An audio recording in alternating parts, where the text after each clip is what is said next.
Hi friends, welcome to our channel. Brahmamudi serial next ఎపిసోడ్లో ఏం జరగబోతోందో ఈ వీడియోలో చూసి తెలుసుకుందాం. రాజ్ని మరోసారి హెచ్చరించిన అపర్ణ అసలు ఏం జరిగింది అని తెలుసుకోవడానికి ఈ వీడియోని స్కిప్ చేయకుండా ఎండ్ వరకు చూసేయండి. గుడి నుంచి తిరిగి రాగానే అపర్ణ చాలా కోపంగా ఉంటుంది. అప్పుడు అపర్ణ అందరిపైన మండిపడుతూ ఉంటుంది.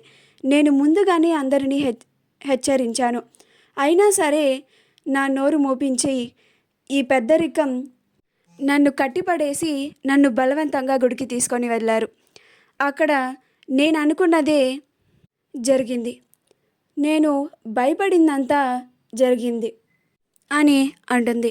అప్పుడు కావ్య, నేను అప్పుడు మీడియా ముందు ఆ బిడ్డ నా కొడుకే అని చెప్పాను కదా అత్తయ్య అని అంటుంది. అప్పుడు అపర్ణ, ఇప్పుడు చెప్పావు కానీ అసలు నిజం అది కాదు కదా అని కావ్య పైన కూడా అపర్ణ మండిపడుతూ ఉంటుంది. అప్పుడు కావ్య కూడా సైలెంట్గా నించుండిపోతుంది. ఇదంతా చూస్తూ రుద్రాణి, రాహుల్ ఇద్దరూ ఆనందపడుతూ ఉంటారు. మనకి గుడిలో డిసప్పాయింట్మెంట్ జరిగినా ఇక్కడ మాత్రం చాలా హ్యాపీగా ఎంజాయ్ చేస్తున్నాం కదా అని అనుకుంటూ ఉంటారు. అప్పుడు ఇందిరాదేవి అపర్ణ దగ్గరికి వచ్చి, ఆగు అపర్ణ, ఎందుకు అంతలా ఆవేశపడుతున్నావు, కాస్త నిదానించు అని అంటుంది. అప్పుడు అపర్ణ, ఏంటత్తయ్య నిదానించేది, మీరే చూశారు కదా మీ కళ్ళతో ఎంతలాగా మీడియా వాళ్ళు మనల్ని ప్రశ్నించారో. కావ్య అలా చెప్పి ఉండకపోయినా, నేను అవును అని చెప్పి ఉండకపోయినా కానీ మన కుటుంబం పరువు ఏమయ్యేది. నేను అక్కడ అవును అని చెప్పడానికి నా మనసు చంపుకొని చెప్పాను. దుగ్గిరాల కుటుంబం పరువు పోకుండా ఉండడానికి చెప్పాను. రాజ్ చేసిన తప్పుని నేను కావ్య మా ఇద్దరి నెత్తి మీద వేసుకున్నాము. అయినా సరే ఈ గొప్ప మనిషి అసలు నిజం బయటికి చెప్పడం లేదు అని కోపంగా రాజ్ని చూసి అంటుంది. అప్పుడు రాజ్ ఏం మాట్లాడకుండా అలానే తలదించుకొని సైలెంట్గా నుంచొని ఉంటాడు. అప్పుడు అపర్ణ, నువ్వు చెప్పావురా, నువ్వెందుకు చెప్తావు, నీకు నేను వారం రోజులు గడువు ఇచ్చాను కదా, ఇంకా నీకు 2 రోజులే గడువు మిగిలి ఉంది.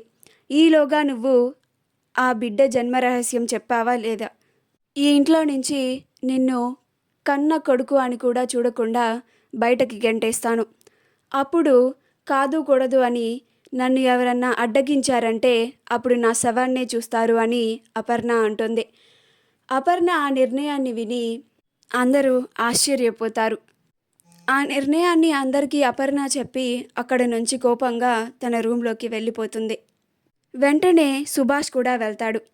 అప్పుడు రూమ్లో సుభాష్ అపర్ణతో, ఎందుకు అపర్ణ అంత కఠినమైన నిర్ణయాలను తీసుకుంటున్నావు, ఎంతైనా రాజ్ మన కొడుకే కదా అని అంటాడు. అప్పుడు అపర్ణ, అవునండి మన కొడుకు కాబట్టే ఇన్ని అవకాశాలు ఇంత ఓపికగా నేను వాడిని ఇన్నిసార్లు అడుగుతున్నాను. నేను ఎన్నిసార్లు అడిగినా కానీ వాడు అస్సలు సమాధానం చెప్పడం లేదు. వాడు అసలు నిజం చెప్తాను అంటేనే నేను ఈ ఇంట్లో వాడిని ఉండనిస్తాను అని అంటుంది. అప్పుడు సుభాష్ వాడిని ఇంట్లోంచి వెళ్ళగొట్టి నువ్వెలా ఉండగలుగుతావు అపర్ణ అని అంటాడు.